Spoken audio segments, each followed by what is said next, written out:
Ok, la verdad que podría haber tal vez preparado los slides en inglés o viceversa, pero No, no te preocupes. ahora me voy a sentir más cómodo hablando en español. Está bien, está bien. Ya Y en tuvimos. todo caso, vos aclarás Sí, si alguien pide, dale, o yo mismo, sí. dale. Okay, so we will start with the presentation by Pedro Laterra. Pedro Laterra is a biologist and he works specifically in problems of governance. He will give us a brief presentation that will be followed by an activity. It will be something that will be interactive. There will be a game, a real game that you will need to play tomorrow. But first, before playing that game, we need to give you some presentation about the idea of the game, what is the goal of the game, how to play it, and also some details about how this game was built. There is a published paper that we will send you by email. So Pedro will tell us about how they built this game, what was, as I mentioned, what's the goal, why they decided to work with a game like that. And as I mentioned also, tomorrow you will be playing that game and compare different results between what you can do by playing that game. So Pedro will speak in Spanish, in slow Spanish. And if there is any question, please, or if there is something that is not quite well understood, please tell us and we will try to clarify it for you. So, Pedro, gracias por estar acá y bueno, adelante. Okay, thank you, Marcelo. Sorry for my language. Uh, my my Spanish is not good, but my English is worse. So I prefer to use my first language, Spanish, as it. So here we go. Un gusto estar con ustedes, chicas y chicos, y sobre todo un agradecimiento especial a Marcelo por esta invitación, que para mí es una oportunidad para volcar algunas ideas que me perturban a esta altura de mi vida. Así que voy a arrancar compartiendo la pantalla. Eh, ¿Mm? Ustedes me avisan Y se ve, si se ve acordemente. sí, si puedes maximizar y ahí está, ahí se ve perfecto. Ahí grande. Bueno, esto un poco as a joke, un poco en broma, un poco en serio, pero que está en la base de lo que les voy a presentar, es una preocupación que, que le agarra típicamente a los investigadores viejos como yo, por lo poco que los tomadores de decisión, o sea, los políticos, hacen uso de los maravillosos descubrimientos que con mucho esfuerzo la ciencia les pone a disposición. Tan maravillosos como un modelo complejo o un mapa tan detallado como esto. No sé si se pesca de ironía, pero lo digo con ironía porque en rigor, aquí en Argentina vemos que muchos de los políticos, en lugar de mirar ese conocimiento científico, están muy preocupados por encontrar la luz al final del túnel sin mirar toda la riqueza científica que les proveemos alrededor. De nuevo, pura ironía, porque lo que represento acá es una cantidad de información que no solo es prácticamente inacible, es difícil encontrar patrones, sino que hasta casi produce temor. Hablando en estos días en un congreso donde nos tocó hacer una mesa redonda sobre gobernanza, uno de los políticos que por suerte integró esa mesa, nos dio la clave. Al político no le podemos ir a hablar de complejidad. La sola palabra complejidad asusta. Y bueno, todo esto tiene relación con lo que vamos a presentar entre hoy y mañana, que es un intento por escaparle a la complejidad con la que muchos investigadores solemos hablar, eh, y acercar esa información eh, en forma mucho más amigable, en forma mucho más utilizable, sobre todo cuando hablamos no de meras piezas de información, sino de procesos, interacciones y los productos que suelen obtenerse a partir de juegos. Perdón, estaba pensando en Alan Zambrano y su tesis doctoral junto con Marcelo, que fue sobre juegos. No, me estoy refiriendo a modelos complejos, ¿eh? Que intentan hacer representaciones algo más simples de la realidad, pero no siempre lo consiguen. Así que bueno, ¿qué son? ¿Qué son los juegos serios? La verdad que no se trata de ninguna revolución, es algo que se viene haciendo y utilizando hace mucho tiempo en distintas disciplinas y áreas del mundo práctico, y lamentablemente tiene sus orígenes en juegos de guerra, o sea, en aplicaciones de modelos para orientar la toma de decisiones en contextos bélicos. A partir de ahí se desparramó muchísimas disciplinas, pero es imposible no avanzar sin una definición más o menos operativa, que acá armé a partir de varias otras que encontré por ahí. Y podríamos decir que los juegos serios o juegos de simulación son herramientas que tienen como objetivo más frecuente facilitar el entrenamiento y el aprendizaje a través de un formato lúdico y un sistema de puntuación y recompensa que promueven atención y conexión emocional del usuario. Como parte de esa naturaleza lúdica, los juegos de simulación no necesariamente recrean un sistema del mundo real. O sea, no hay preocupación por realismo ni por eh, predicciones precisas. El objetivo acá es que el usuario pueda, lo que se llama, sumergirse, ¿m?, en un mundo imaginario, sumergirse con su mente y con sus sentidos, a eso me refiero, facilitando la libre exploración de decisiones que por prejuicios o por riesgos en el mundo real normalmente no se exploran. O sea, es un instrumento para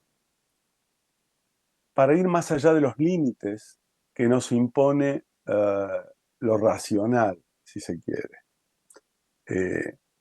Estoy hablando del uso de los juegos en toda su expresión, o sea, en todo su potencial. Por supuesto, podemos acotarlos mucho más, hacer referencias concretas a sistemas reales, pero el verdadero potencial de un juego tiene que ver con la capacidad que tiene para permitir que el jugador se sumerja y vaya más allá de los límites de su propia realidad. Les está hablando alguien que la verdad no es jugador de video games. Yo creo que ustedes, desde alguna experiencia, yo imagino que por cuestiones generacionales, han jugado mucho más video games que yo, entonces entienden de lo que estoy hablando en este momento. Eh, el juego tiene como condición la existencia de desafíos claros y un sistema de recompensas claro. Tiene que haber premios. Y no solo eso, sino que para que ocurra el fenómeno de inmersión, las interfaces tienen que ser atractivas y amigables. ¿Por qué enfatizo tanto sobre esto? A ver, yo creía que la parte más dura de armar un juego tenía que ver con toda la parte modelística, de la integración de la cantidad de modelos matemáticos sobre procesos que hay atrás. Pero la verdad que subestimé mucho inicialmente la característica de un juego al no tomar en cuenta la importancia que tienen estos otros aspectos, que tienen que ver con lo estético, con lo atractivo, con lo amigable, con lo desafiante. Por eso es mitad ciencia y mitad arte la- el diseño de un juego. Eh, si el juego está bien hecho, tiene que reunir una serie de propiedades.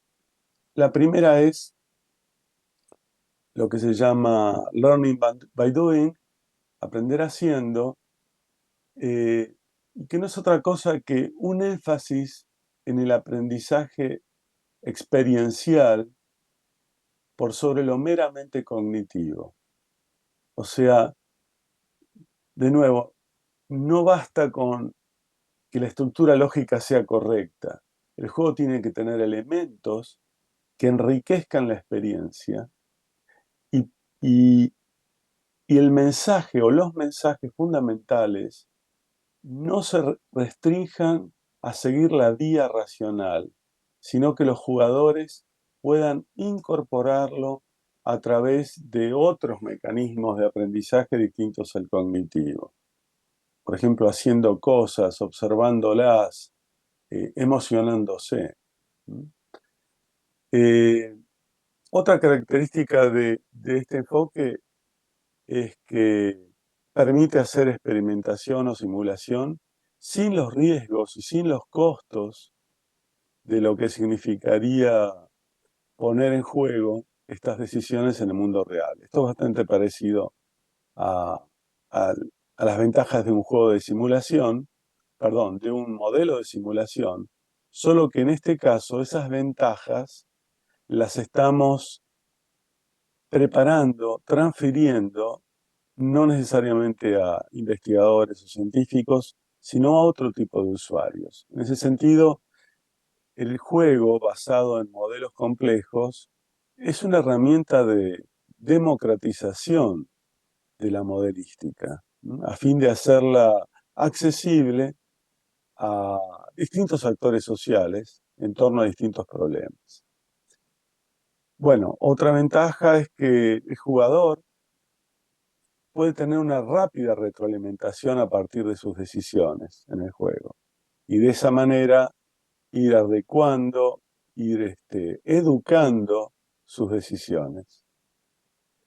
Eh, También en relación a todo lo que dije antes, los juegos serios facilitan el abordaje de sistemas y problemas complejos, ¿sí? ¿Para qué? Por ejemplo, para la evaluación de políticas y estrategias. La otra cuestión es que, como ya les mencioné, en buena medida la vía de aprendizaje es experiencial y eso requiere conexión emocional con lo que se está haciendo. Si no se produce esa conexión, el juego se puede jugar por obligación, tal vez como les va a pasar a ustedes mañana, pero no se produce esas ganas de seguir escalando de nivel y seguir aprendiendo, ¿sí? Eso es lo más difícil. Todo lo que les dije hasta aquí tiene que ver con el rol de los juegos serios en ámbitos de educación y aprendizaje, ¿sí? Pero los juegos también son un vehículo para la investigación. ¿Por qué? Porque nos permiten, son geniales para reunir una cantidad de información sobre las decisiones que toman los usuarios, eh, cuándo toman una decisión, cuándo toman otra, por qué mantienen sus decisiones, por qué las modifican, etcétera, etcétera, etcétera. Son un dispositivo experimental donde, bueno, conejillo de India es precisamente el usuario, ¿no? Entonces podemos evaluar preferencias, valores, esas decisiones y podemos evaluar también qué aprendizaje se produjo y sobre qué aspectos del menú que habíamos puesto sobre la mesa, qué aspectos del menú se aprendieron mejor, cuál es peor. Eh, bueno, cuando hablamos de juegos serios, existe una cantidad de medios y vehículos para llevar adelante esos juegos, medios que se combinan en sí, tableros con cartas, con dados, juegos de roles, o sea, medio actorales, eh, pero el grueso, los más conocidos y los que nos vamos a focalizar de aquí en más, son los Computers Serious Games, ¿sí? Aquellos vehiculizados a través de ordenadores o de otros dispositivos, ¿no? Tablets, celulares, etc. Bueno, según temas, como se imaginarán y como les adelanté, hoy por hoy eh, uno puede a poco indagar en Internet, encontrarse con una diversidad muy grande de temas que son canalizados a través de Serious Games en el ámbito de juegos de guerra, en medicina, control de epidemias, propagación de ideas, por ejemplo.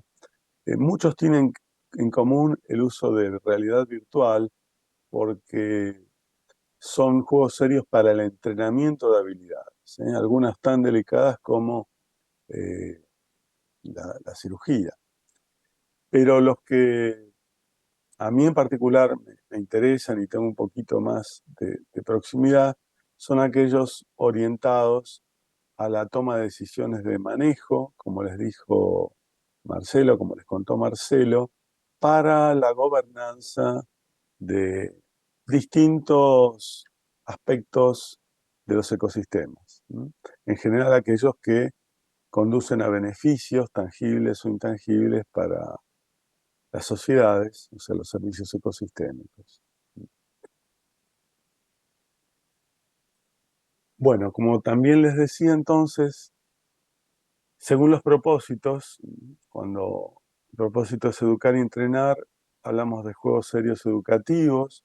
Esos son la gran mayoría de los que aparecen hoy por hoy en Internet, ¿sí? Pero hay una cantidad de juegos que buscan coleccionar datos para responder preguntas, hipótesis, son juegos de investigación, y otros que directamente en un marco de investigación-acción intentan inducir cambios en los puntos de vista de los jugadores eh, como preparatorios de cambios en los sistemas de gobernanza y se los conoce como juegos de intervención o juegos como intervención. La justificación última es que de nuevo hay una barrera muy grande en la interfase ciencia-política que hace que muchas veces exista sobreabundancia de información y la toma de decisiones no esté necesariamente limitada por la necesidad de más investigación, por la necesidad de seguir financiando eh, el conocimiento más y más profundo de las cosas, a veces con una mirada reduccionista, donde sabemos más y más de menos y de menos cosas, pero también a veces con un enfoque más holístico de sistemas que fallamos en transmitir. De nuevo, porque vamos al político y le decimos, no, la complejidad, necesito 2 años de investigación, y el político huye despavorido, no quiere escuchar de eso. Entonces, el juego es un intento de traducir esos modelos complejos que tenemos en nuestras cabezas a la mentalidad de los tomadores de decisión, que necesariamente tiene que ser más concreta, más determinada, más dirigida. Esto lo saltamos. Por supuesto, los juegos serios son tal vez la última cadena de otros intentos de simplificación de la realidad y de el intento de dar respuestas automatizadas, ¿no? Empezando por los típicos sistemas de soportes de decisiones o sistemas expertos que producen respuestas inmediatas de corto término, ¿m? O sea, una pregunta, una respuesta, y operan en gran medida como caja negra, donde no se aspira a modificar mayormente la estructura mental de- del demandante, del que hace la pregunta. En cambio, en la otra dirección, hacia los juegos serios, aumenta la importancia de los procesos de mediano y largo término, la inclusión explícita de retroalimentaciones y procesos no lineales, aumenta la integración de procesos biofísicos y sociales, incluyendo, por ejemplo, los imaginarios sociales que en definitiva nos impulsan a tomar tal o cual decisión. Ojalá los juegos serios sean capaces de modificar esas variables que llamamos variables lentas y que son los típicos leverage points o puntos de apalancamiento, que según Donella Meadows, ustedes la conocerán, son los que tenemos que mirar con la intención de efectivamente incidir sobre el sistema y llevarlo en la dirección que nos interesa. Eh, la otra característica, obviamente, es la accesibilidad e interactividad para los no expertos y, como les decía antes, el compromiso emocional y el aprendizaje experiencial. Bueno, ahora lo que sigue sería un breve digesto sobre los pasos fundamentales que uno debería atender en un intento de volcar sus modelos en el formato de un juego serio. Eh, Ahora vamos a hacer una visión de conjunto y después vamos a ver punto por punto. Esa secuencia va desde la definición de los objetivos al desarrollo del concepto de juego, el diseño del prototipo del juego, la creación de los contenidos, el desarrollo del juego, lo que sería la integración con los objetivos de la política, eh,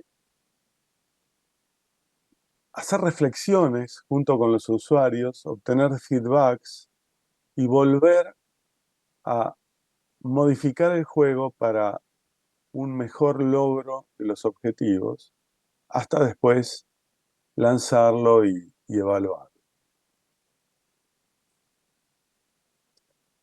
Eh, en la definición de los objetivos es fundamental reconocer a qué público va dirigido. Eh, no es lo mismo que esto vaya a un público general con el objetivo de despertar conciencia, a que se apunte directamente a los tomadores de decisión o sus asesores.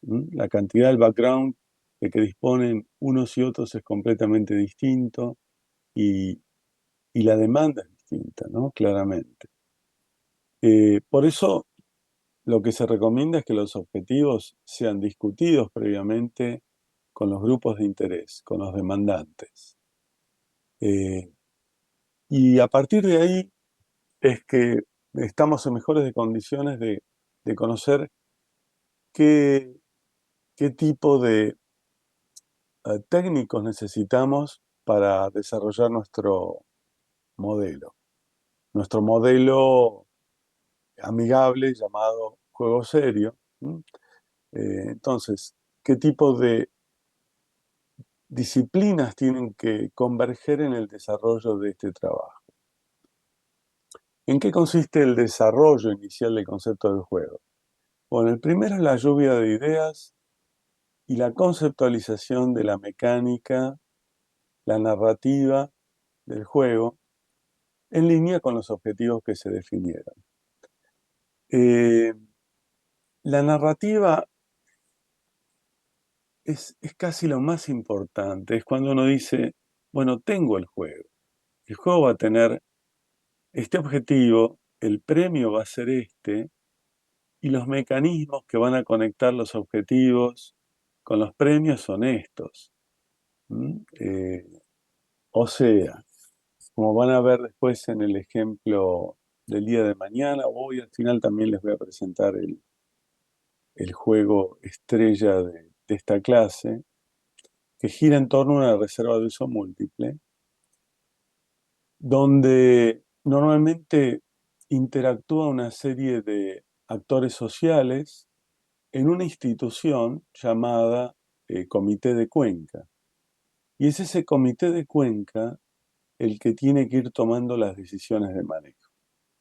Entonces, la narrativa que usamos allí es que teníamos, en primer lugar, usamos este sistema como inspirador, pero de ningún modo nuestro juego pretendió ser un modelo predictivo de cómo iba a funcionar un sistema en particular. Entonces, en ese sistema que usamos como inspirador, imaginamos una serie de integrantes del Comité de Cuenca que se enfrentaba a la necesidad de distribuir un presupuesto anual entre distintos instrumentos de manejo, algunos de los cuales eran muy conocidos y otros no eran conocidos, y pretendíamos que el juego los permitiera movilizar y poner en valor. Eh, la narrativa es bastante más compleja, pero tiene que incluir cuáles son los jugadores, para qué se reúnen, por qué se ponen a jugar y de qué manera van a ganar. De qué manera los resultados del juego se traducen en un puntaje o su posibilidad de ganar sobre los demás. Otro ejemplo, ahora estamos trabajando en otros juegos orientados a los máximos tomadores de decisión a nivel nacional sobre políticas de decarbonización de la agricultura y del sector energía.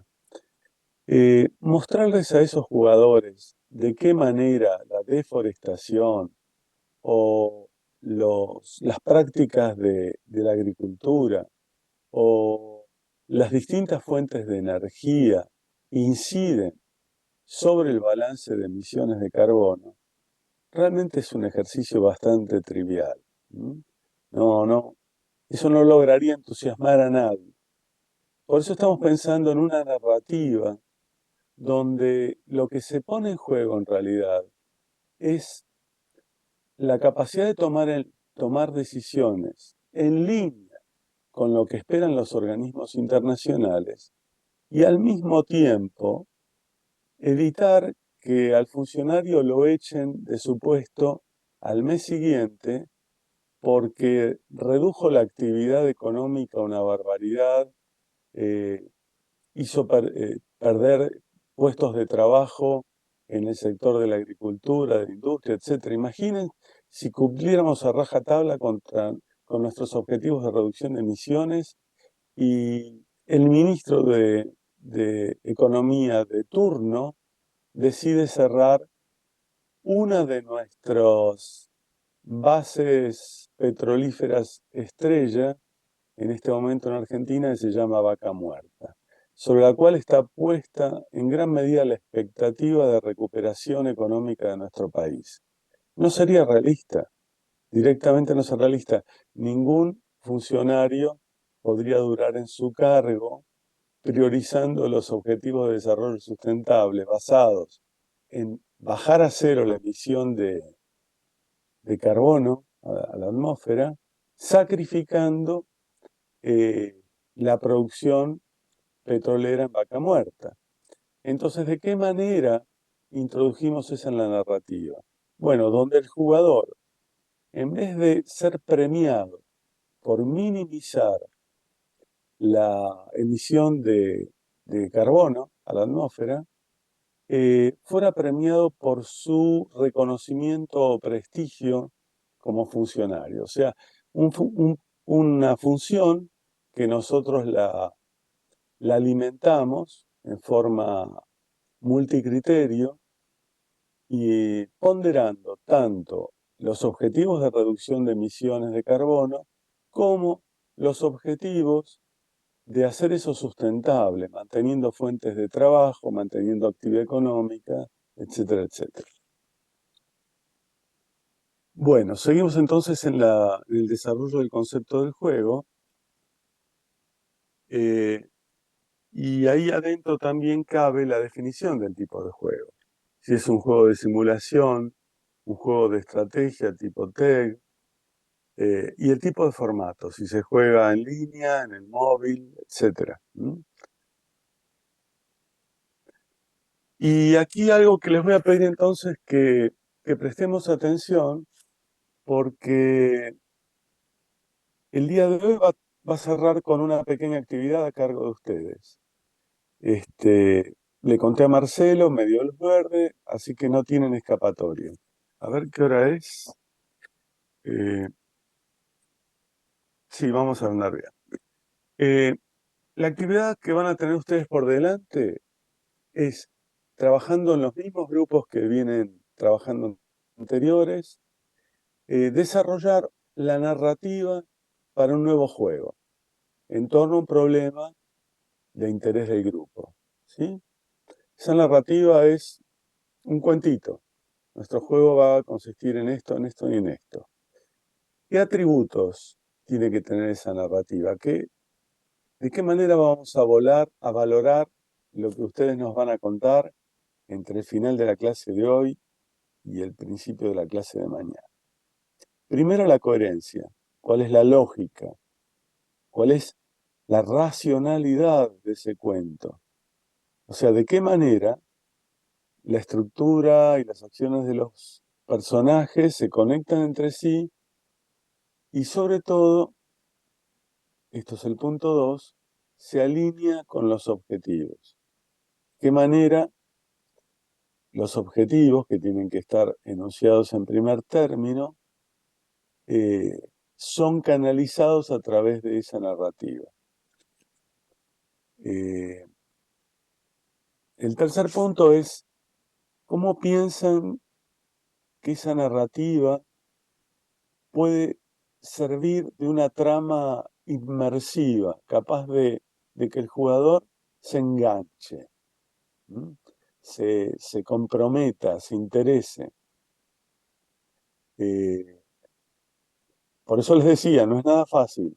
Esta narrativa tiene que ser capaz de capturar al jugador y hacerlo seguir el juego hasta el final. Eso sucede raramente con algunos juegos y de eso depende en buena medida de su éxito. La otra es que esa narrativa tiene que estar en línea con el tipo de público. Si estamos apuntando a estudiantes del nivel primario, secundario, universitario o tomadores de decisión, manejadores de determinados ámbitos de la esfera pública, puede ser del sistema energético, del sistema agrícola, del área de conservación biológica,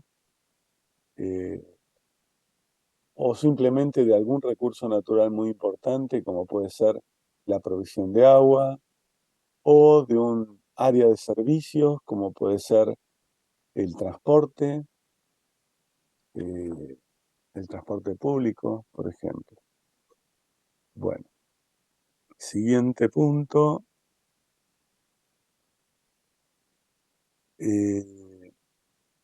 Ay, perdón. La toma de decisiones. La narrativa tiene que brindar oportunidades para que los jugadores tomen distintos tipos de decisiones. ¿Cuáles son esas decisiones que ustedes les van a hacer tomar en el marco de este juego? Decisiones de las cuales se espera que los jugadores aprendan. Virtud, o en virtud de esa capacidad de feedback inmediato que va a brindar el juego.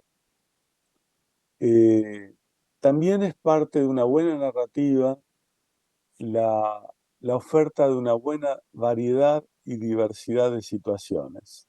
¿Mm?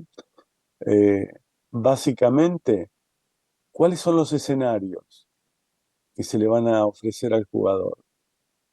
¿Va a ser uno? ¿Va a ser dos? En el caso del juego Mar Chiquita, que vamos a ver al final, los escenarios eran sorpresas, inesperadas, en términos de la tasa de expansión de la agricultura sobre los ecosistemas naturales, que no era controlada por el funcionamiento del juego ni los modelos que lo soportan, sino que era un impulsor externo, era un driver que dependía de la demanda internacional por soja, que no era predecible. Podía subir y bajar sin aviso previo. Y todo eso implicaba que el jugador tenía que ser capaz de identificar cambios en su estructura de manejo de la reserva. ¿Por qué? Porque cuando los recursos base están siendo amenazados, no tiene mucho sentido invertir la mayor parte del presupuesto disponible en brindar acceso a los ecosistemas para elevar la captura de beneficios. En casos donde los recursos están siendo amenazados, o sea, el capital natural está siendo amenazado, tiene más sentido eh, asignar recursos a la conservación de aquellos ecosistemas más relevantes para la provisión de beneficios.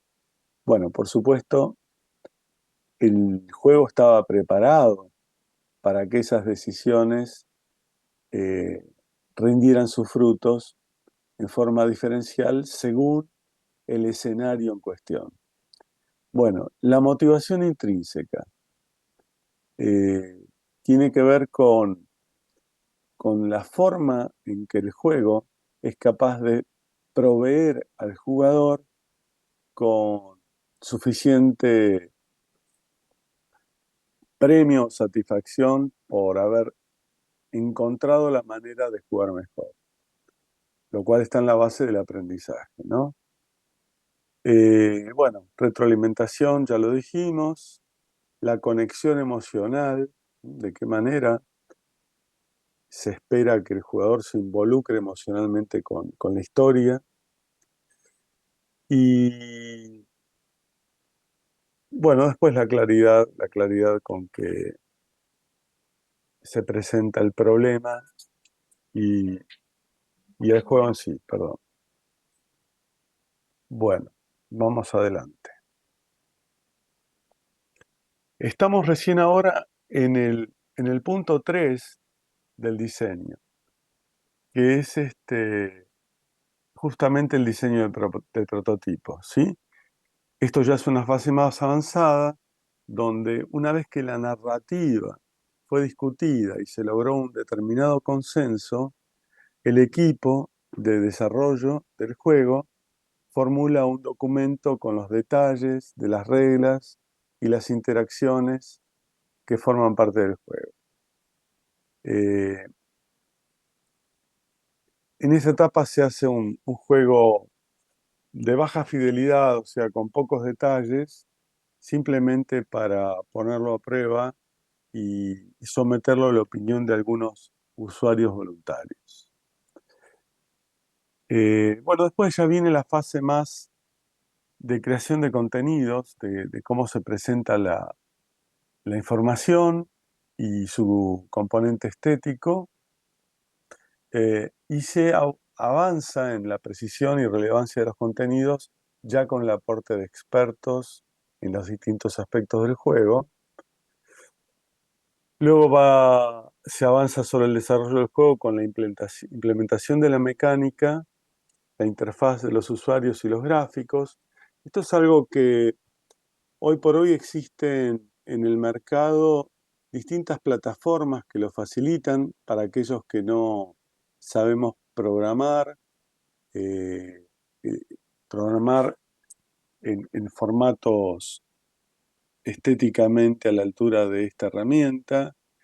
eh, y como van a ver ustedes en el caso que vamos a presentar al final, nosotros usamos un, un soft que sirve para modelar y a su vez también provee la posibilidad de generar interfaces en forma juego, que es Architect, es la versión de Stella que permite hacer eso. Bueno, después le viene el desarrollo de documentación, manuales, tutoriales y las primeras rondas de juego para recopilar las experiencias.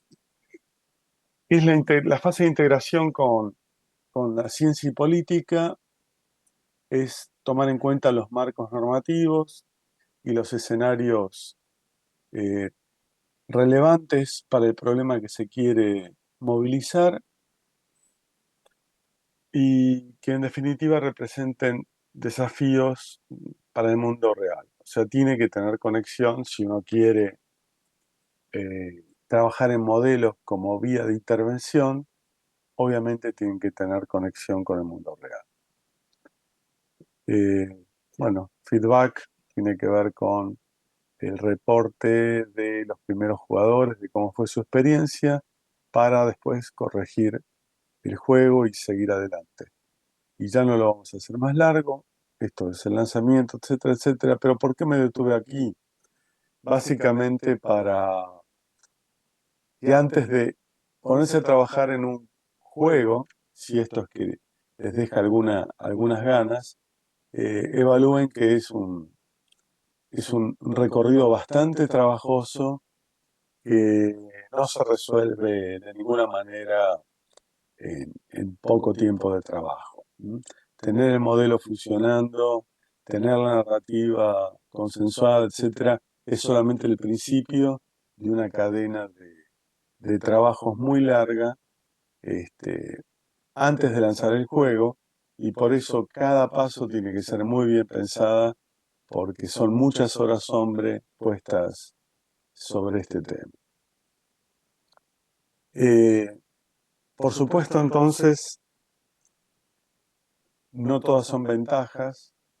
Eh, Existen desafíos muy importantes en torno a estos instrumentos, el primero de los cuales tiene que ver con el nivel de participación e involucramiento de los destinatarios, a quien uno dirige este juego con la expectativa de poder canalizar los grandes descubrimientos que tiene a la espera de ser utilizado.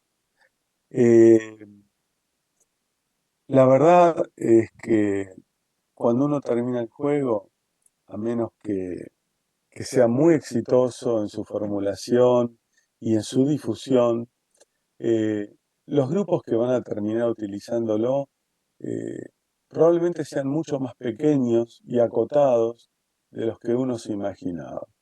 O sea, uno tiene que ser el propio gestor de ese instrumento a fin de que tenga alguna chance de incidir. Por supuesto que los juegos destinados a enseñanza, por ejemplo, universitaria, no tienen ese problema. Realmente son un vehículo interesante para canalizar algunos temas, a lo mejor más divertidos que una exposición frontal como la que estoy teniendo yo ahora, ¿sí? Otro aspecto a tomar en cuenta a la hora de implementar este enfoque es la simetría en el conocimiento de base que tienen los distintos jugadores. Por eso la importancia a veces de dedicarle un tiempo importante al desarrollo de tutoriales o manuales, que no tienen que ser excesivos porque tampoco crean que van a ser leídos con detenimiento, tienen que ser muy directos y muy útiles, agotados para poder ser aplicados en el juego. Como les dije antes, el juego tiene que estar, si bien puede ser un ejercicio de imaginación más amplio que el que supone el entrenamiento dentro de los límites del mundo real, tampoco puede abstraerse tanto del mundo real como para que los jugadores no logren identificar en qué ámbitos cercanos a ellos, a sus decisiones, a sus intereses, este juego puede contribuir. Eso no puede perderse. Y, y la otra cosa que no está bien resuelta es acerca de en qué medida el aprendizaje logrado en el corto plazo, después de haber jugado varias veces uno de estos juegos, logra modificar la toma de decisiones a plazos más largos. O sea, aquellos que tienen que ver con el mundo real. No hay evaluaciones, eso ha sido marcado en varios lugares, que permitan evaluar justamente ese potencial para incidir en el largo plazo. Esa es una incógnita que todavía no está bien respondida. Y bueno, ahora les voy anticipando el juego, el único juego que hasta ahora hemos publicado, eh, que fue inspirado por un área protegida de usos múltiples, eh, que si bien el área protegida tiene un tamaño limitado en Argentina, en la provincia de Buenos Aires, es el sumidero de una gran cuenca, en gran medida agrícola y ganadera, eh, desde la cual drenan sus aguas hacia la reserva, que tiene como elemento de atractivo fundamental una gran laguna costera, una de las pocas lagunas costeras de Argentina, análoga a varias lagunas costeras que tiene el sur de Brasil. Esa laguna costera es el patrimonio natural que tiene más valor y da origen al área protegida, porque a partir de ahí, en ese lugar se basan la mayor cantidad de las actividades recreativas: pesca, deportes acuáticos, observación de naturaleza, aves, mamíferos, que a su vez sustentan toda la actividad económica que se da en el lugar, desde hotelería y prestación de servicios y paseos por la naturaleza, ¿sí?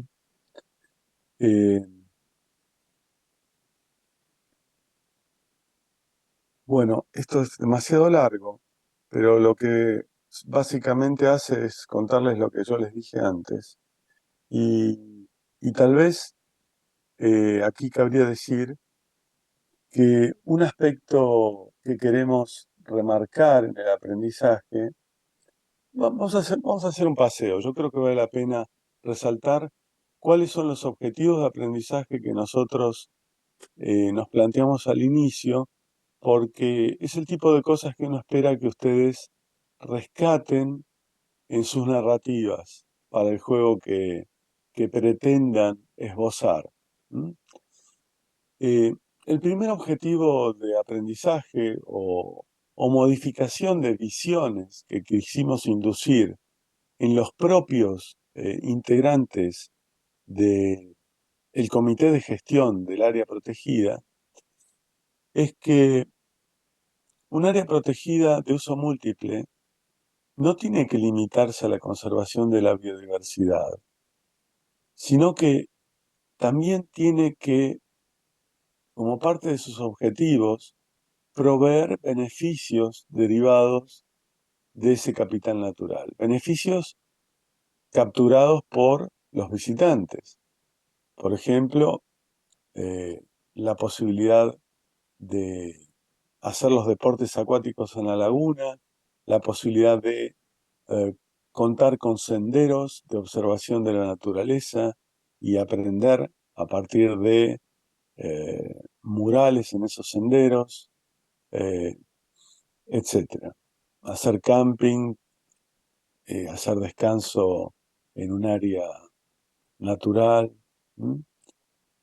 Eh, el otro punto que queríamos poner en relieve a través del juego, como objeto de aprendizaje, es que descuidar el acceso a los servicios, y hablamos de acceso como mecanismos de captura, puede ser tan perjudicial para los objetivos de la reserva como descuidar la conservación del capital natural.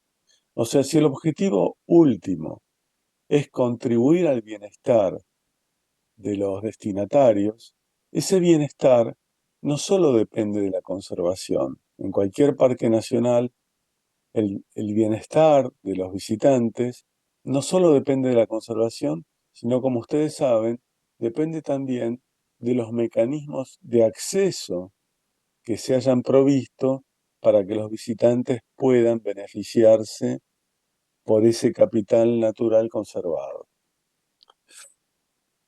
El tercer punto es que el capital natural relevante para la reserva no necesariamente está restringido a los límites de la reserva. Como les dije antes, en este caso, el sistema va más allá, el sistema funcional va más allá de los límites de la reserva porque hay toda una cuenca que drena aguas que pueden ingresar a la reserva en forma contaminada por los nutrientes o fertilizantes y pesticidas que aplican los agricultores a sus campos y que ingresan a los ríos y arroyos que drenan dentro de la reserva eh, a través del escurrimiento superficial que se produce después que las lluvias lavan los campos y arrastran las partículas de suelo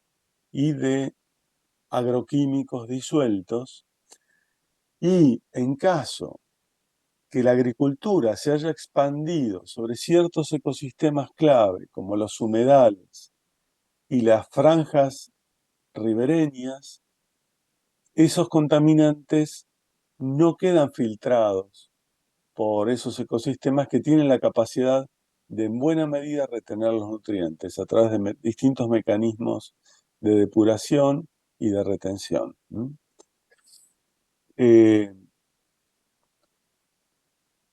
La otra enseñanza que queríamos transmitir es que el capital natural no solo depende de las decisiones que se toman hacia el interior del área protegida a partir de los decisores o políticos, no políticos, tomadores de decisión, sino que el funcionamiento de la reserva está en gran medida dependiente de drivers externos, que exponen a los tomadores de decisión a lo que llamamos sorpresas, propias de cualquier sistema complejo.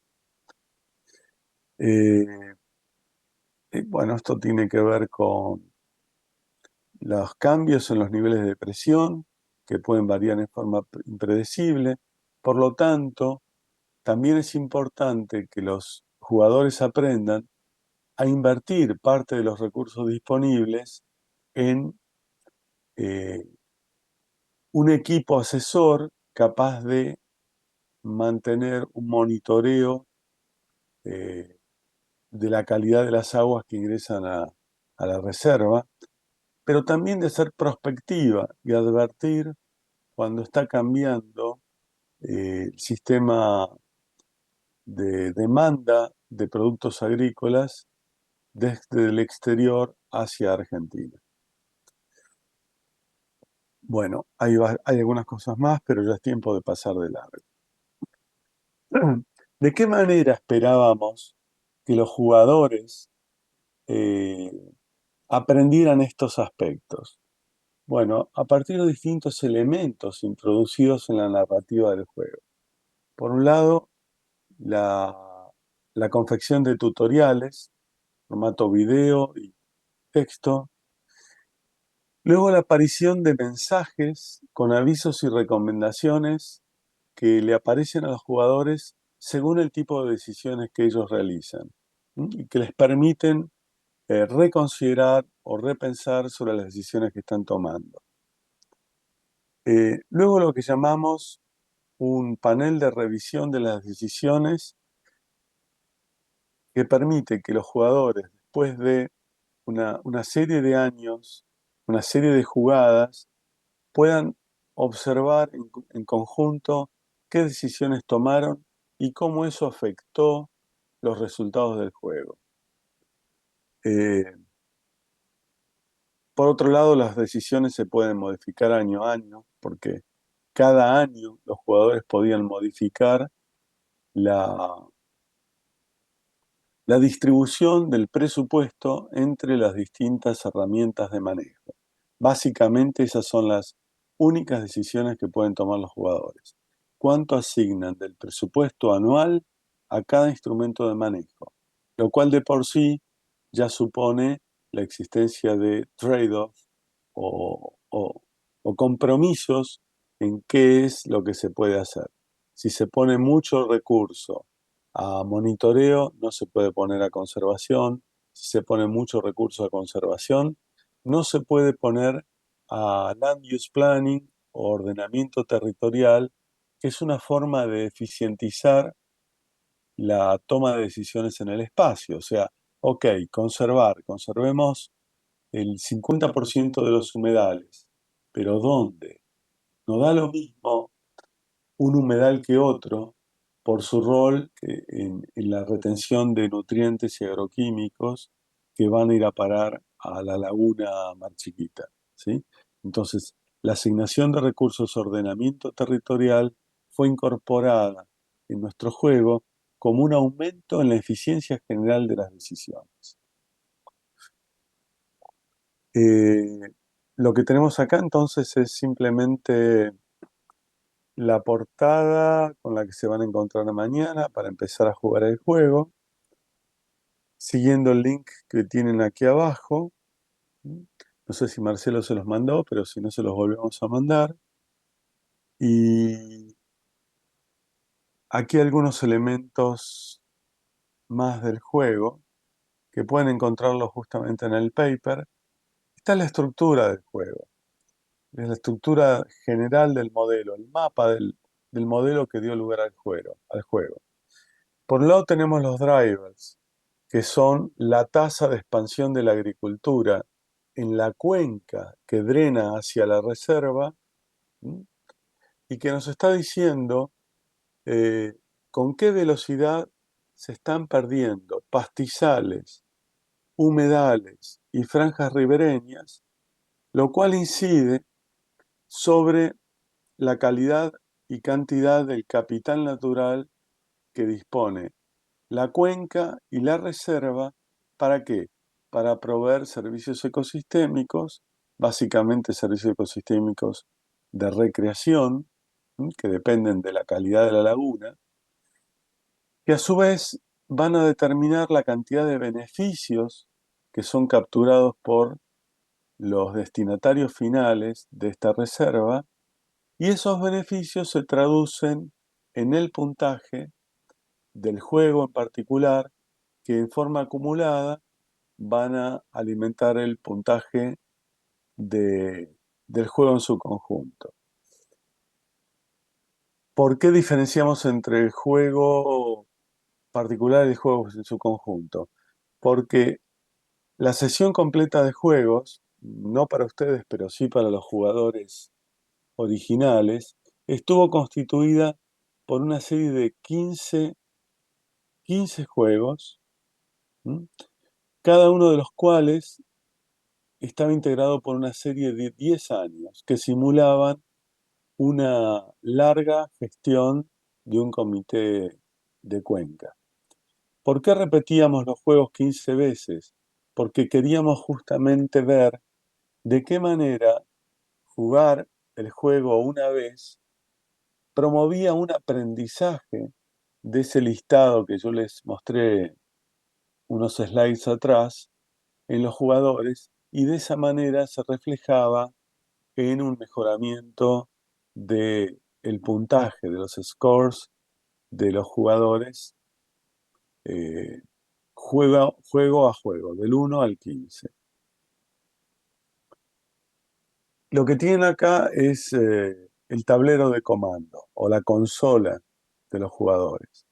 Mediante este tablero, ustedes mañana van a poder mover estos botones, de esa manera modificar la cantidad del presupuesto que va a cada uno de los instrumentos de manejo. En este caso es equitativo, un 20% para cada uno. Luego de darle un play, van a ver de qué manera, con algunos indicadores muy sencillos, esta decisión condujo a un cambio en la provisión de servicios ecosistémicos y en la provisión de beneficios, o sea, cuántos servicios ecosistémicos pudieron ser capturados para mejorar la experiencia de los usuarios. Acá hay una definición que no se las adelanto, si bien les voy a pedir que mañana vean los tutoriales, eso forma parte de la experiencia también, que les va a permitir entender la diferencia que hay. Primero, entender el concepto de servicio ecosistémico y luego entender la diferencia entre servicio ecosistémico y beneficios, ¿sí? Como ya les dije antes, la diferencia clave entre las dos es la captura. ¿De qué manera se proveen accesos para que esos servicios ecosistémicos se transformen en beneficios de los usuarios? Bueno, esta consola incluye un reloj que muestra el score logrado jugada tras jugada. Aclaro que el play produce la movida de un paso o una corrida de un año. Entonces, por cada jugada van a tener que dar tantos play como años tiene eh, cada juego. Y después de 10 juegos, esto provee eh, el valor final de las jugadas. Pero en el caso de ustedes mañana solamente vamos a hacer uno o dos juegos simplemente para que puedan experimentar de qué se trata esto. Bueno, esto está bastante arduo ya a esta altura, disculpen chicos, falta muy poquito. Esta es la ilustración de ese screen que le muestra a los jugadores cómo fueron modificadas las distintas variables del juego por las decisiones que fueron tomando, de forma tal de poder reeducar la toma de decisiones entre juego y juego. Y acá les adelanto una de las cosas que nosotros aprendimos que tiene que ver con los resultados que extraímos a partir de las jugadas de los jugadores. Lo que ustedes ven con las flechas es la trayectoria real que tuvo el puntaje medio del juego entre la serie de 30 y pico de jugadores que reunimos para hacer el paper. ¿Cuál fue la trayectoria real? Y fíjense que es zigzagueante a lo largo de los 10 juegos que les pedimos que jugaran. ¿Por qué? Porque los puntos rojos de abajo son aquellos donde cambió el escenario abruptamente. La agricultura duplicó la tasa de expansión sobre humedales, pastizales y franjas ribereñas, y con ello cayó abruptamente la provisión de servicios ecosistémicos, y con ello la contribución a beneficios, y con ello el puntaje medio de los jugadores. Ahora, si nos concentramos en dos subsets de juegos, aquellos que no tuvieron sorpresas y aquellos que tuvieron sorpresas, fíjense que después de las primeras 7 jugadas, en los scores casi no variaron significativamente entre sí. Los medios, me refiero a las respuestas medias, no de algunos jugadores individuales. Y todo el conjunto de los jugadores sobre los dos últimos juegos mostraron un incremento significativo en su puntaje respecto a los juegos anteriores. Esto es uno de los elementos que nosotros usamos para luego discutir sobre la capacidad de este juego o las limitaciones que tuvo este juego para inducir aprendizaje.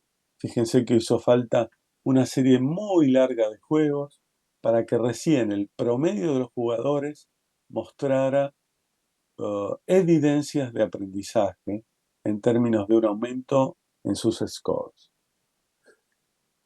Otra cosa que uno puede aprender a partir de la colección de datos es de qué manera los distintos tipos de jugadores mostraron preferencias por usar uno u otro tipo de instrumentos. Fíjense que en este caso, tanto los investigadores como los no investigadores usaron Land Use Planning en mucha mayor medida. Esto es en términos de un coeficiente de exploración, básicamente un coeficiente de variación modificado respecto a las otras vías de manejo. Esto es un índice de aprendizaje que utilizamos para poner a prueba una hipótesis original del juego, que era que los jugadores son capaces de aprender sobre la idoneidad de distintos instrumentos de gestión para diferentes escenarios a lo largo de juegos sucesivos. Entonces, dividimos los puntajes de los juegos en bloques, un bloque inicial, un bloque final, hicimos la diferencia porcentual y eso nos dio que el índice de aprendizaje varió en un rango muy amplio entre los distintos jugadores, entre aquellos que no aprendieron nada o incluso jugaron mejor al principio que al final y obtuvieron un índice negativo, hasta aquellos que casi duplicaron sus scores después de haber jugado varias veces el juego. Dicho sea de paso, por otras líneas de evidencia, fue claro que quienes más aprendieron fueron los que se acercaron a este juego y a esta problemática con la menor cantidad de conocimientos. Los investigadores que no eran para nada ajenos a esta metodología y esta problemática, enseguida obtuvieron puntajes altos, por lo tanto sus índices de aprendizaje fueron los más pobres. Medio paradójico, pero bastante entendible. Bueno, después tenemos toda otra serie de puestas a prueba de hipótesis acerca de la preferencia por distintas estrategias de manejo de la reserva en función de cambios de escenarios y demás, la mayoría de las cuales fue suficientemente obvia como para ser comprobada tal vez. En algún caso no. Por ejemplo, nosotros confiábamos que una estrategia de manejo o un instrumento de manejo de las reservas tan poco conocido como es el pago por servicios ambientales, se iba a amplificar frente a situaciones de altas presiones como la que suponían los sorpresivos aumentos en la expansión de la agricultura. Bueno, eso sucedió efectivamente con el pago por servicios, porque previamente el jugador descubrió que es una de las estrategias de conservación más exitosas respecto a otras, pero no se verificó lo mismo con respecto a las inversiones en acceso. Son detalles nomás. Y con esto termino, pero acá sí también hay un buen ejemplo de cómo se pueden usar los juegos para entender la lógica de los jugadores. Nosotros nos preguntábamos cuál había sido la importancia del texto de la introducción y el tutorial que habíamos preparado en forma de video, ya que nos había costado, diríamos, bastante producir ese material y esperábamos que efectivamente tuviera una influencia fuerte sobre el aprendizaje o sobre directamente los scores de los jugadores en el primer set de juegos o en el segundo, pero para nuestra sorpresa nos encontramos con que en ningún caso el uso de ese material, medido por el tiempo que nosotros podíamos colectar, que los jugadores habían transcurrido adelante de eh, esos elementos del juego, no habían sido realmente relevantes. En cambio, cuando el tiempo que los jugadores habían invertido para revisar esos screens post-juego y ver de qué medida sus decisiones habían afectado el comportamiento del juego, nos encontramos con que efectivamente, a mayor tiempo transcurrido, los jugadores habían obtenido mayor cantidad de puntaje en el primer score. Y eso hacía que ya esa ganancia en el primer conjunto de juegos no se transmitiera para el segundo, ¿sí? No se transmitiera para el segundo, pero sí persistiera como uno de los principales factores explicativos acerca de la variabilidad entre los jugadores respecto al puntaje final que habían obtenido. Cuento corto, cuanto mayor fue la asignación de tiempo para retroalimentar los propios juegos a partir del análisis de las propias jugadas, mayor fue el puntaje final obtenido, lo cual daba para nosotros la pauta de que el juego daba suficientes elementos racionales para el aprendizaje. Eh, y bueno, a ver, acá terminamos. Eh, voy a dejar de compartir. Bueno, gracias, Pedro. Sí, sí, Marcelo. Questions, preguntas.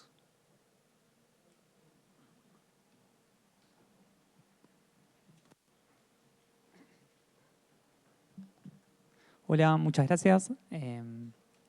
Soy Franco y me he topado en distintas circunstancias, tanto en el ámbito de toma de decisiones públicas como dentro de lo que es mi área, que se relaciona más al Poder Judicial, Ajá. en el cual es cierto que llevar los avances científicos cuesta, pero una vez que penetra un avance científico, generalmente es como asimilado de una forma un poco rápida. Y quería preguntarte si tenías experiencia, alguna idea, porque es eso lo que me preocupa a mí, de comunicar la narrativa de la incerteza, sobre todo. Te pongo un ejemplo muy puntual, pero yo trabajo en identificación de personas y lo que es el uso de la identificación mediante rasgos faciales, mediante rasgos biométricos faciales, se puso muy de moda, tuvo un boom y explotó, llevando a una cantidad bestial de falsos positivos por esa ansiedad de la política de ponerlo en práctica. Entonces era esa narrativa de la incerteza, si te has topado con eso o se te ocurre cómo comunicarla. Sí, no, la verdad que me he topado mucho con eso, pero en la bibliografía. Es algo que se resalta continuamente, ¿no? Es una de las barreras que clásicamente se mencionan como tapizando de piedras la interfaz de ciencia política. Eh, no, yo no he tenido experiencia directa, pero tal cual vos decís, la incerteza no es algo que el tomador de decisión puede incorporar fácilmente, ¿sí? Eh, yo no sé si la estrategia es evitar hablar de incertezas, de la misma manera que uno tiene que tratar de, de evitar arrojar a la cara del decisor la complejidad del sistema, ¿no? Tiene que hacer un esfuerzo por hacerlo aprensible y orientar la toma de decisiones. ¿Por qué? Porque tanto la idea de la complejidad como de la incerteza, que están bastante vinculadas entre sí por la teoría de sistemas complejos, producen inmovilismo, ¿no? Inmovilismo, ¿por qué? Te voy a dar un caso, sí, de propia cosecha y muy reciente. Ahora estamos trabajando en gobernanza de un problema muy serio que hay en la Patagonia Norte, que es la invasión por pinos exóticos, coníferas que en Brasil también, si hay gente de Brasil allí, nosotros hemos aprendido de algunas publicaciones de Brasil sobre este problema. En el caso de Patagonia, tienen como característica particular la promoción de la frecuencia e intensidad de incendios. Crecen en forma muy descontrolada, sobre todo en áreas de interfase entre los ecosistemas naturales y las áreas urbanas. Y eso ha alimentado algunos de los incendios más fuertes y lamentables de los últimos años, pero también tiene un impacto muy negativo sobre la biodiversidad natural, ¿no? Uno ve hoy por hoy, lamenta ver casi monumentos naturales que son nuestras araucarias australes, muy parecidas a la araucaria angustifolia de Brasil, del sur de Brasil, están siendo tapadas directamente de pinos. Y con eso la pérdida del patrimonio natural de áreas muy valoradas turísticamente. Hablo de Villa Pehuen, acá el Pehuen es el nombre mapuche de estas araucarias. Bueno, perdonen la anécdota, ¿no? Pero fuimos con este discurso a hablar con un funcionario de bosques de la zona. Fuimos organizados a través de una red que nuclea varias instituciones científicas y también actores sociales, ONGs, para tratar de imaginar un mecanismo, un protocolo que nos permitiera, en algunas áreas pilotos sobre las que estamos desarrollando experiencia, abordar la remoción de individuos adultos, de los semilleros, porque hasta ese entonces nos habíamos concentrado con el apoyo de la participación ciudadana en la remoción de individuos juveniles o renovales. Remoción manual, de individuos que se pueden arrancar directamente. Pero es algo que no termina nunca si uno deja a los individuos adultos lanzando sus semillas año tras año. Con lo que nos encontramos como respuesta que en pandemia se habían hecho experiencias de abrir las áreas de bosque en algunas áreas acotadas a la entrada de ciudadanos para la remoción de madera por una cuestión humanitaria y permitir que la gente se calefaccionara. Estábamos hablando de una época en la que no funcionaban muchos servicios de ese tipo. Y su experiencia fue muy negativa porque una vez que la experiencia terminó, mucha gente seguía entrando al bosque a extraer madera de árboles nativos, como si se hubiera producido un área liberada o desprotegida, permitiendo hacer cualquier cosa. Y eso para un funcionario del sector bosques se le paran los pelos. Es su infierno más temido porque su misión fundamental es velar por la conservación de bosques, en área que tiene una vocación boscosa muy importante, ¿no? Entonces, frente a eso, nosotros le dijimos que podíamos usar esta experiencia en áreas piloto justamente para poner a prueba nuestra capacidad de control y evitar que algo así pasara de ahí más, pero nos contestaron que era un riesgo que no estaban dispuestos a correr. O sea, vos ahí tenés en otro sistema muy diferente al tuyo, también una fuente de incertidumbre y de riesgo que en este caso el funcionario no estaba dispuesto a afrontar. ¿Por qué? Porque para él los costos pueden ser muchísimo mayores que los beneficios. ¿Mm?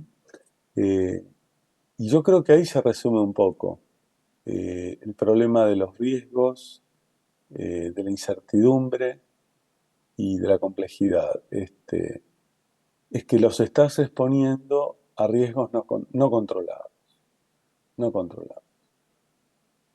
No sé si se alcanza a ilustrar también el ejemplo, pero lo que vos planteaste era muy claro, era muy claro. Gracias, Frank. Okay. I have another question. Pero voy a hablar ¿Sí? español, sí, voy a hablar español. Ya, tengo otra Sí, sí. pregunta. Sí. Bueno, la pregunta más que nada es un poco sobre cómo podemos manejar los sesgos en el ámbito de los juegos, de estos juegos serios. Porque, por ejemplo, tengo miedo de que, por ejemplo, una compañía, una petrolera o una compañía de combustibles fósiles pueda hacer otro tipo de juegos serios para entrenamientos, pero ellos, no sé, por ejemplo, asocien puntajes más altos a la emisión de carbones de gases, la emisión de gases tenga un costo más bajo y la ganancia económica un beneficio más alto, por ejemplo. Claro, claro, ¿Cómo claro. cómo se va a manejar eso? Porque igual es una pregunta un poco, no sé, es como cuestionar un poco el modelo y la idea, pero ¿de qué forma se podrían combatir este tipo de cosas? No, mira, Sí. los modelos pueden ser bien objetivos.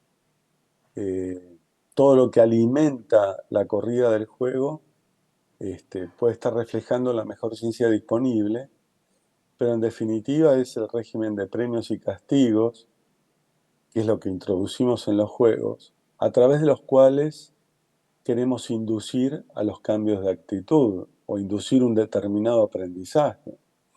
Podemos generar cercanía hacia elementos de la biodiversidad que antes nos provocaban aversión o viceversa. Bueno, esa es la parte más manipulativa, sin duda, y es muy buena tu advertencia. En general, en el marco de juegos educativos, bueno, esto no ocurre, pero lo que vos decís es correcto. Muchos juegos están armados con fines comerciales para promover conductas alineadas con los objetivos más corporativos. Eh, eso también ocurre en algo que no son estrictamente serious games, sino que entran en el terreno de lo que se llama gamification, que son un montón de piezas o elementos puestos en una campaña propagandística que suenan amigables, simpáticos y nos inducen conductas, ¿sí? Son bastante sutiles, pero cliqué acá, cliqué allá, te ganaste esto, te ganaste aquello, simplemente porque hiciste clic donde ellos quieren que hagas clic, ¿sí? Ahora, de nuevo, cuando el juego está en tus manos, vos sos el diseñador, vos sos el que tiene cuidado con esto. Incluso en el terreno de servicios ecosistémicos, justamente se le pide a veces al propio jugador, que asigne valor a los distintos tipos de contribuciones que pueden extraerse de un territorio. Y, por ejemplo, vos podés eh, exponer al jugador a que evalúe efectivamente que transformando una pieza de bosque en un cultivo va a obtener mucho más beneficio en términos económicos, ¿sí? Pero en tu narrativa podés ingeniártela para que él se enfrente a, a ese otro tipo de beneficios que derivan de la naturaleza y que se pierden cuando es transformada. Por ejemplo, eh, podés tentarlo a que elimine todo el bosque de una cuenca para convertirlo en un campo de soja, pero que seguidamente pierda regulación hídrica, que dependía de la capacidad regulatoria y de la infiltración de agua que permitían los bosques, al menos en parte de la cuenca, en la cabecera, en las horas más importantes. O sea, ese es el tipo de trade-off en el que una buena narrativa puede inducir a un jugador. Igual tengo, o sea, es que también tengo otro problema que es el tema, que, bueno, la gracia del juego serio también es que tuviera una interfaz didáctica, colorida, que se entendiera. Sí, Y bueno, el tema es que hoy en día siento que hay tecnologías o cosas que se hacen, por ejemplo, en internet está muy publicitado el tema de casas de apuestas, por ejemplo. Las casas de apuestas, donde la sí, idea es que tienen muchos colores, como mucho, como con muchos colores, musiquita, con mucho sonido, para como indoctrinar un poco a seguir querer apostando. sí. Entonces, lo que me da miedo, por ejemplo, también es que los juegos serios se puedan utilizar también como una especie de, como tal vez una tecnología que tal vez no podamos manejar hoy en día. Por ejemplo, encuentro que, por ejemplo, en a gente en el último año de escuela, les traemos y hacen una simulación, un juego, una simulación de soldados de guerra, por ejemplo. Y van y Sí, juegan a soldados de guerra y todo, y se animan y van y dicen, me van a alistar al ejército, me van a alistar al ejército. Y era como que indoctrinamos a un montón de niños al ejército. Y es el problemático, siento que tal vez una tecnología a la que no deberíamos ostentar hoy en día a poder manejar. Y eso es lo que me da miedo. eh, ¿cómo te llamas? Ah, Adrián. Adrián. Adrián, efectivamente, los video games hacen eso. Eh, los memes, sin llegar a constituir un juego, pequeñas placas con algún mensaje gracioso que se viraliza, está haciendo eso. La pregunta que yo te devuelvo es, ¿y nosotros qué hacemos? ¿Nos cruzamos de brazos? Yo sigo dando clases aburridas, tratando de no usar esas herramientas del mal y, y- y otros chicos, mientras yo doy una clase aburrida, están mirando un video game en el celular. Eh, yo creo que como otros instrumentos, como la inteligencia artificial, ya que está en auge en este momento, se pueden usar para bien y para mal. Se pueden usar para bien y para mal. Tal vez cuando el poder está mal distribuido y, y poder hacer un juego con fines nobles te cuesta muchísimo más que hacer juegos con finalidades más manipulativas. eh, entonces ahí sí estamos en gran desventaja, ¿no? La- la- Se ha demostrado, por qué la baja incidencia? En general, eh, la investigación dirigida al bien común, y con esto me refiero no apropiable, a que no genera ganancias inmediatas, no cuenta con los sponsors, que cuenta la investigación que se traduce rápidamente en algo consumible, apropiable. Ahí rápidamente invertimos, hacemos propagandas, hacemos juegos, lo metemos cuanto más tempranamente en la cabeza mejor, porque los jóvenes consumen más que los viejos, ya sabemos. Pero, ¿cuál es la alternativa, Adrián? ¿Le decimos que no? Claro, sí, claro, una buena pregunta. Es como, claro, que nosotros no lo hagamos como para fines buenos no significa que ellos no lo hagan para fines malos de todas formas. Claro, Claro. es una buena, una muy buena pregunta, sí. Entiendo el punto. Aprendamos a usarlo para bien. Exacto. Bien. Me quedo clarísimo. Muchas gracias por la respuesta. Gracias, gracias. Hi, my name is Paula. My question, I think it's in a philosophical way. So you mentioned in the early on your presentation about the learning process, learn by doing, and the cognitive, and also other kinds of learning associated with the rational approach. So my question is, when you are designing the game, can you assure that the the gamers will not dominate the game in a way they learning a lot about the game, so they will give the answers they expect that we expect them to give, or something like that, and like distort the results. I don't know if I'm clear with my question. Yo creo que sí, gracias. No sé si podré contestarte en español.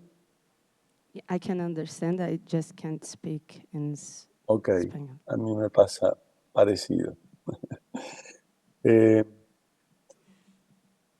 sí, ese riesgo existe. Ese riesgo existe. Y la verdad que yo no tengo suficiente experiencia de haber lidiado, de haber tenido que trabajar con ese problema. El juego que ustedes van a experimentar mañana tiene mucho más de aprendizaje por la vía cognitiva o racional que por la vía emocional. El juego que van a conocer mañana tiene muy pocos elementos o ninguno que estén a la altura de esa recomendación de buscar la conexión emocional. Simplemente porque en nuestro equipo y en nuestra experiencia no contamos con esas capacidades. Por ahora, porque en estas nuevas propuestas que estamos trabajando, estamos apostando mucho más a ese aprendizaje experiencial a través de la experiencia, con el uso de videos y películas, ¿sí? Pero la verdad que no tengo experiencia propia sobre ese riesgo que estás mencionando, ¿no? Sobre, si entendí bien, sobre el peligro que alguna gente esté respondiendo de acuerdo a lo que se espera de ellos, ¿sí? Pero es válido, me parece, tomarlo en cuenta. Y habría que, tal vez si ese es una sospecha, buscar la manera de testearlo, de poder obtener indicios a partir de la información que uno colecciona para saber en qué medida ocurrió eso. Hay algo que no he mencionado suficientemente y está hacia el final del ciclo del juego, y es el debriefing, o sea, la reflexión final que tiene que haber después que los jugadores han jugado en grupos o individualmente para, para hacer un diálogo más face to face y asegurarse que el juego haya cumplido con sus objetivos y no quedarnos solamente con la última apretada de botón por parte del jugador, sino discutir, hablar, ¿qué aprendimos? ¿Dónde aprendieron esto? ¿Cómo? ¿Por qué? ¿Qué otros escenarios podrían haberse imaginado? ¿Qué cambió en su perspectiva? ¿Cambió su visión que tenían de esto? ¿Cómo veían el problema antes de jugar y cómo lo ven ahora? Esas cosas hay que imaginárselas en la narrativa. Por eso es tan importante el trabajo en equipo. Es imposible que una persona pueda imaginarse todas las encrucijadas, todas las preguntas que se pueden plantear en torno a un problema. Y lo divertido, lo interesante, lo rico, es cómo exponer a los jugadores para que tal o cual aspecto del aprendizaje quede expuesto, quede en juego. Gracias. De nada. No sé, discúlpame, pero hasta ahí llegué, no tengo mucho más. Hola, soy Claudia. Te voy a Claudia, hablar en portuñol. bárbaro. Me preguntaba acá como que si uno aplica este juego a distintos, como, no sé, grupos sociales o personas que viven en distintos lugares o quizá personas que no tengan... Tú ya comentaste que la parte emocional todavía no está muy embutida, ¿no?, en el juego. Pero me Sí, preguntaba si los resultados que nos mostraba al final, ¿no?, si sí. se mantiene o se cambia, se como que lo mira en distintos grupos. Ah, ok. Mm, bueno, primero tengo que advertir que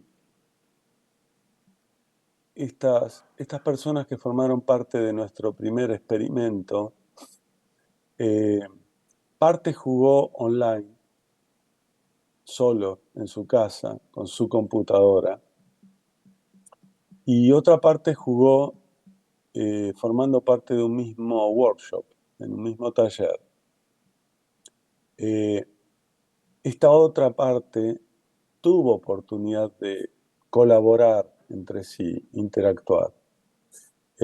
Aunque como nosotros queríamos obtener tantos juegos como personas para nuestros propios fines de investigación egoísta, les pedíamos que trataran de jugar individualmente. O sea que de entrada, en esta publicación, el objetivo fue que jugaran individualmente, no en forma colaborativa y como grupo. Entonces, no es esperable que otros grupos tengan una dinámica distinta, porque nosotros hemos minimizado las interacciones. Dicho esto, que es una confesión, pero no la hemos ocultado, está en el paper, la verdad que yo creo que la experiencia tiene que ser muchísimo mejor trabajando en grupo, porque ahí se produce lo que ustedes conocen como aprendizaje social. Es ahí donde se aprende verdaderamente, intercambiando opiniones, ayudándose entre sí y transfiriendo la experiencia más allá. Así que la respuesta es, no sabemos qué hubiera pasado en otro grupo, probablemente lo mismo porque no trabajaron como grupo, trabajaron como individuos.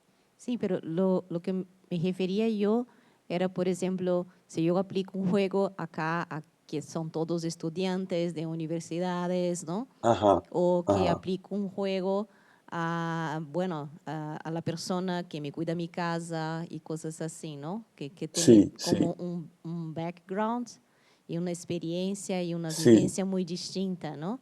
Entonces, sí, yo pensaba más en con esta mirada, ¿no? está bien, te respondo eso. Ahí sí tuvimos cuidado. Al principio hicimos un cuestionario original, que ya lo removí para no molestar, muy minucioso, para entender cuál era el perfil de cada jugador. Y después lo resumimos a dos poblaciones, la población de investigadores versus la de otros actores sociales distintos, que no tuvieran ese tipo de entrenamiento, ¿sí? Y comparamos, van a ver en el paper, están comparados las performances de ambos grupos.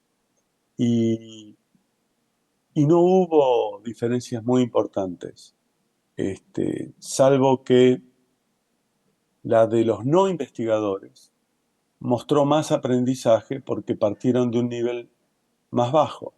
Pero en términos de puntajes finales, totales, no hubo diferencias en puntaje total.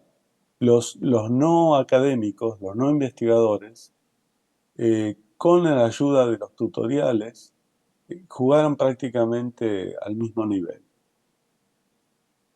Y bueno, eso tiene que ver con las ayudas, el tipo de ayudas que se introducen en el juego para nivelar esas diferencias. si uno quisiera, ¿no? Por supuesto, este juego aplicado no está hecho para el nivel educativo inicial ni para el secundario, podría servir para el universitario, ¿sí? Y para situaciones reales de manejo de cuencas, que es para donde lo hemos pensado, ¿no? Yo soy Cristian y quería hacer una Cristian. consulta. ¿Cuánta gente usó el juego realmente y cómo se desarrolló eso? Pero te quiero contextualizar un poco la pregunta. Uno de mis fracasos fue hacer un juego, o sea, ya lo hice. En el 2018, 2019 trabajé muchísimo en un juego para enseñanza de matemática en las escuelas de Paraguay. Sí, Y después vino la pandemia, entonces fue el momento ideal para lanzar el juego, ¿verdad? Y claro, lanzamos 2 juegos. Y al inicio mucha gente usó el juego, diríamos mucha gente, es una forma de decir, ¿verdad? Pero después de sí. un tiempo ya nadie quería usar el juego, es más, le tenía aversión a la matemática. Y Oh, yo creo que sacamos algunas conclusiones al final, que lo más importante no era aprender matemática, sino que era ganar el juego.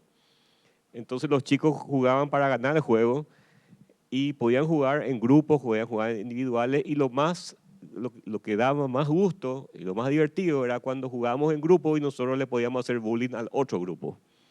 Entonces, claro, se generó ahí un juego que nosotros dijimos, nosotros no queremos hacer un juego para que un grupo le haga bullying al otro grupo. Pero después, claro, naturalmente, parece ser que la gente comenzó a aprender cómo se jugaba el juego, ya no era más atractivo. Y entonces, después de un tiempo, los chicos dijeron, ya no queremos ya jugar el juego, ni tampoco nos interesa más la matemática, y nos gusta otro tipo, la Olimpiada Matemática, por ejemplo. ajá, Entonces, quedamos así en muchas lecciones aprendidas y, como dije, muchos fracasos, ¿verdad? sí, sí, Pero lo hicimos. Entonces, me gustaría saber un poco tu comentario, o sea, ¿cómo medimos el éxito? ¿Cómo, cuál es el objetivo? O sea, si el objetivo es que aprendan la narrativa o el objetivo para nosotros al final, nosotros queríamos que aprendan matemática, pero para los chicos era ganar el juego, no aprender matemática. En fin, era un en- buen comentario así. ¿Qué opinas al respecto, verdad? ¿Cómo ves eso, verdad? entiendo, y creo que es importante también abordar esto que vos planteás para evitar frustraciones después de muchísimo esfuerzo que hay atrás de armar esto. No solo generar los modelos iniciales, sino convertirlo en un juego con toda la producción de interfaces y a veces cuasi cinematográfica, ¿no? Eh, en nuestro caso fue muy dirigido, ¿no? Fue muy dirigido a grupos blancos que sabíamos que podían tener interés. No esperábamos que se viralizara y tampoco hemos seguido la historia mucho tiempo después.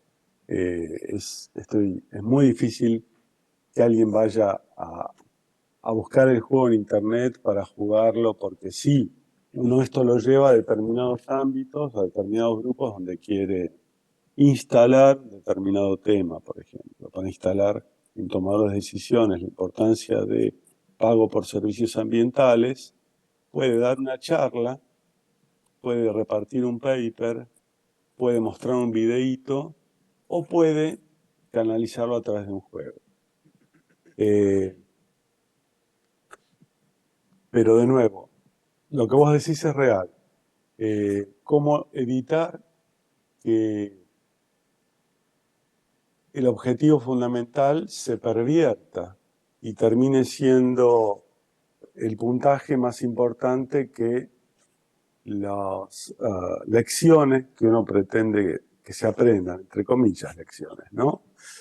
En el caso del paper que ustedes les presenté, al menos intentamos controlar en qué medida se estaba jugando al tuntún, al azar, para ver qué pasa, sin seguir una lógica, ¿sí?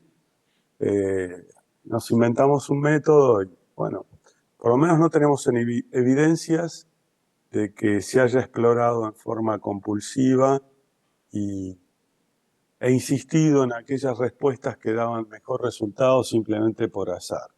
Eso me parece que no ocurrió. Okay. Hi, Pedro. My name is Alan Zambrano. No, ¿Cómo te va, Alan? Bien, bien.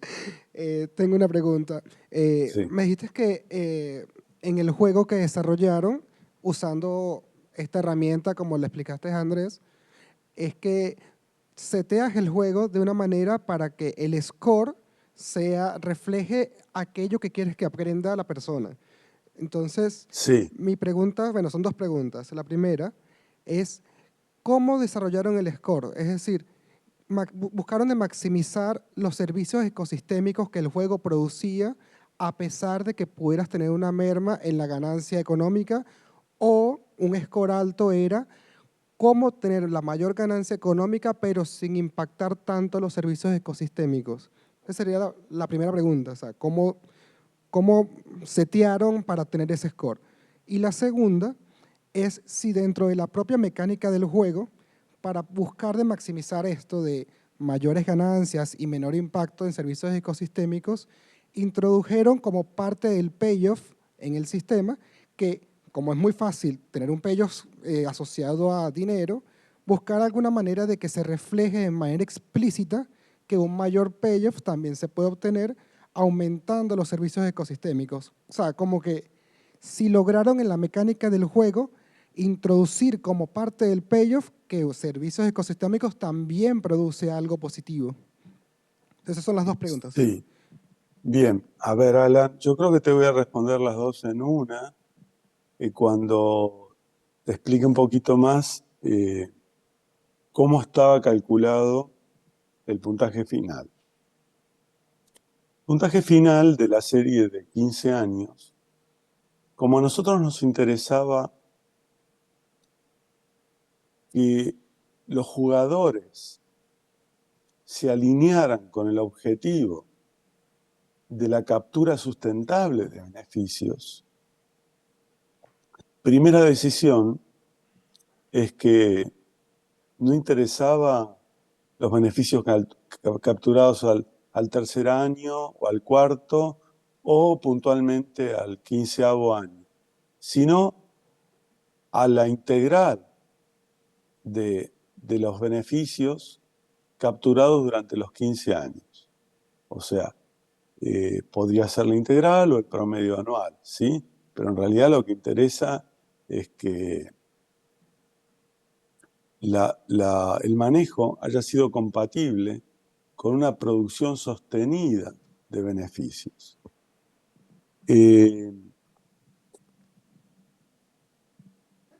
Hay dos formas de obtener beneficios que son interdependientes entre sí gracias a las decisiones que toman los jugadores en torno a presupuesto. El beneficio puede ser, por ejemplo, económico, como vos mencionaste, si el beneficiario participa de esto a través del circuito del dinero. Por ejemplo, si los visitantes que van a pescar lenguado, que es una especie muy apreciada en ese lugar, van con sus familias, se instalan varios días, se hospedan en un hotel, van a los restaurantes, etc. Ahí tenemos beneficiarios últimos a través del circuito del dinero, que son los que le prestan servicios a los que disfrutan de los lenguados, a cambio de dinero, ¿sí? Pero hay otra forma de capturar los beneficios que es en forma directa, que es el número de peces que yo pesqué, la cantidad de horas que pasé disfrutando. Ese es el otro beneficiario, donde su beneficio no se mide en dinero. ¿Ok? Se puede monetizar. Hay técnicas de ecología económica que permiten traducir en términos de dinero, beneficios que son intangibles porque no tienen precio en el mercado. Por ejemplo, le preguntás a los pescadores cuánto dinero gastaron o invirtieron para movilizarse desde que salieron de su casa hasta que terminaron su periodo de vacaciones en el lugar, donde está incluido el hotel, el gasto de traslado, la inversión en artículos de pesca, etcétera, etcétera. ¿Sí? Bueno, eso tiene que ver con la captura del beneficio, del servicio. El servicio ecosistémico que da lugar a todo eso, el último, podría ser el mantenimiento de la población de peces de la especie lenguado. Ese es el servicio ecosistémico, que a su vez depende de otras funciones ecosistémicas como regulación hídrica para que la laguna tenga un nivel adecuado, mantenimiento de la calidad del agua en términos de un contenido de oxígeno adecuado, que depende de la demanda biológica, que va a depender a su vez de la cantidad de fertilizantes que tenés disueltos, eso va a controlar la cantidad de plancton, bla, bla, bla. O sea, los servicios ecosistémicos que se traducen en una población de lenguados que está en la base de uno de los aspectos de disfrute de esa reserva, se traducen en beneficios en la medida que son capturados. ¿Qué es la captura acá? La captura en gran medida es la infraestructura, ya hablamos de capital no natural, es capital construido por la acción humana, que permita que ese servicio ecosistémico se traduzca en un beneficio para un conjunto de actores, para el pescador y para toda la gente que tiene que ver con el negocio alrededor, ¿sí? Entonces, volviendo a tu pregunta, ¿cómo me aseguro de que no quede todo, que no se vaya todo a la captura de beneficio, ¿sí? Bueno, ¿de qué manera se puede ir a través de las decisiones del jugador completamente a beneficio? Por ejemplo, invirtiendo todos los recursos disponibles para el manejo de la laguna en caminos, en muelles y en facilitar la instalación de proveedores de servicios. Por ejemplo, llenar de carritos para comer comida en el muelle, etc. ¿Sí? Bueno, si yo invierto todo ese dinero para facilitar la captura, es dinero que no tengo disponible para instrumentar políticas de protección de humedales, aguas arriba de la laguna, para evitar que ingresen a la laguna los fertilizantes y los pesticidas desde la cuenca agrícola. Por ejemplo, tampoco voy a tener dinero para instrumentar un programa de pago por servicios ecosistémicos para compensar a los productores agrícolas que se ven tentados de expandir la agricultura sobre pastizales, humedales y franjas ribereñas en lugar de conservarlo. Si yo realmente lo valoro por los beneficios que producen aguas abajo, parte de los recursos disponibles los invierto en un programa de pago por servicios. Un programa que, ya les adelanto, va a ser más efectivo que la mera política de comando y control dirigida a conservación, porque yo no soy eficiente fiscalizando el cumplimiento de las prohibiciones, pero sí puedo dar premios para que la gente cumpla con la protección porque le produce beneficios. Porque ahora yo tengo un humedal en mi campo y en vez de drenarlo y secarlo para hacer agricultura, hay gente que me compensa el costo de oportunidad, o sea, la pérdida que yo tengo por no hacer agricultura.